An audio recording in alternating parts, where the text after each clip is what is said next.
आप अपने जीवन को बदलना चाहते हैं और चाहते हैं कि आपको कुछ ऐसे तरीके पता चले जिससे आप जीवन को बहुत ही अच्छे ढंग से जी सके, तो ये 17 अध्याय आप सभी के लिए बहुत ही महत्वपूर्ण है। तो चलिए इस चाणक्य नीति की शुरुआत करते हैं। आचार्य चाणक्य के जीवन की एक प्रारंभिक घटना से उनके चरित्र का बहुत सुंदर खुलासा होता है। एक बार वे अपने शिष्यों के साथ तक्षशिला से मगध की ओर आ रहे थे। मगध का राजा महानंद उनसे द्वेष रखता था। वह एक बार भरी सभा में चाणक्य का अपमान कर चुका था। तभी से उन्होंने संकल्प लिया था कि वे मगध के सम्राट महानंद को पद से नीचे उतार कर ही अपनी शिखा में गांठ बांधेंगे। इसके लिए वे अपने सर्वाधिक प्रिय शिष्य चंद्रगुप्त को तैयार कर रहे थे। मगध पहुंचने के लिए वे सीधे मार्ग से ना जाकर एक अन्य उबड़ खाबड़ मार्ग से अपना सफर तय कर रहे थे। उस मार्ग में कांटे बहुत थे। तभी उनके पैरों में एक कांटा चुभ गया। वे क्रोध से भर उठे। तत्काल उन्होंने अपने शिष्यों से कहा, उखाड़ फेंको इन नागफनों को, एक भी शेष नहीं रहना चाहिए। उन्होंने तब उन कांटों को ही नहीं उखाड़ा, उन कांटों के वृक्षों की जड़ों में मही डाल दिया ताकि वे दोबारा न उग सके। इस प्रकार वे अपने शत्रु का समूल नाश करने पर ही विश्वास करते थे। वे दूसरों के बनाए गए मार्ग पर चलने में कभी भी विश्वास नहीं करते थे। वे अपने द्वारा बनाए गए मार्ग पर ही चलने में विश्वास करते थे।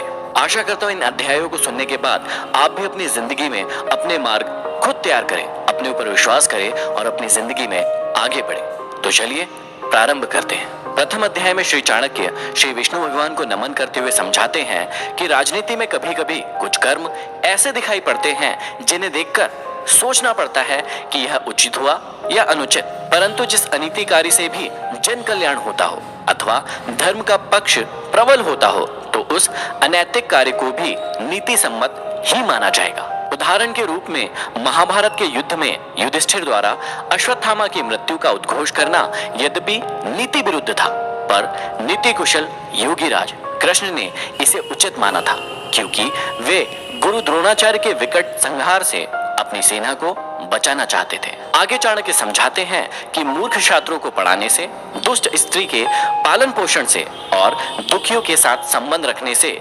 बुद्धिमान व्यक्ति भी दुखी होता है। इसका मतलब यह नहीं है कि मूर्ख शिष्यों को कभी उचित उपदेश नहीं देना चाहिए।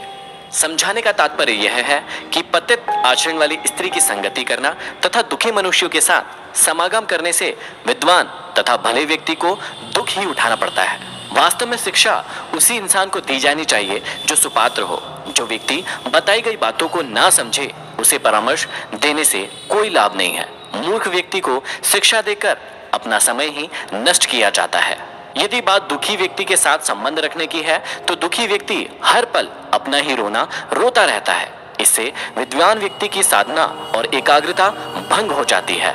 आगे श्री चाणक्य हमें समझाते हैं कि दुष्ट स्त्री, छल करने वाला मित्र, पलटकर तीखा जवाब देने वाला नौकर तथा जिस घर में सांप रहता हो उस घर में निवास करने वाले गृह स्वामी की मौत में संशय ना करे, वह निश्चित ही मृत्यु को प्राप्त होगा। घर में यदि दुष्ट और दुष्चरित्र वाली पत्नी हो तो उस पति का जीना ना जीना बराबर ही है। वह अपमान और लज्जा के बोझ से एक तो वैसे ही मृतक के समान है, ऊपर से उसे सदैव यह भय भी बना रहेगा कि यह स्त्री अपने स्वार्थ के लिए कहीं उसे विष न दे दे। दूसरा, यदि उस गृह स्वामी का मित्र भी दगाबाज हो, धोखा देने वाला हो, तो ऐसा मित्र आस्तीन का सांप होता है।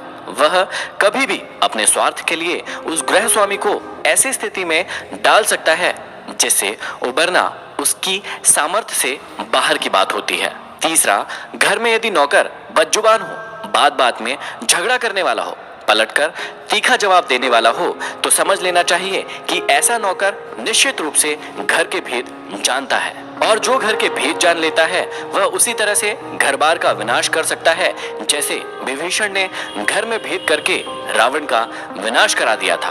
तभी मुहावरा भी बना, घर का भेदी लंका ढाए। विपत्ति के समय काम आने वाले धन की रक्षा करें, धन से स्त्री की रक्षा करें और अपनी रक्षा धन और स्त्री से सदा करें। अर्थात संकट के समय धन की जरूरत सभी को होती है, इसलिए संकट काल के लिए धन बचाकर रखना उत्तम होता है। धन से अपनी पत्नी की रक्षा की जा सकती है। अर्थात यदि परिवार पर कोई संकट आए तो धन का लोभ नहीं रखना चाहिए, परंतु यदि अपने ऊपर कोई संकट आ जाए तो उस समय उस धन व स्त्री दोनों का ही बलिदान कर देना चाहिए।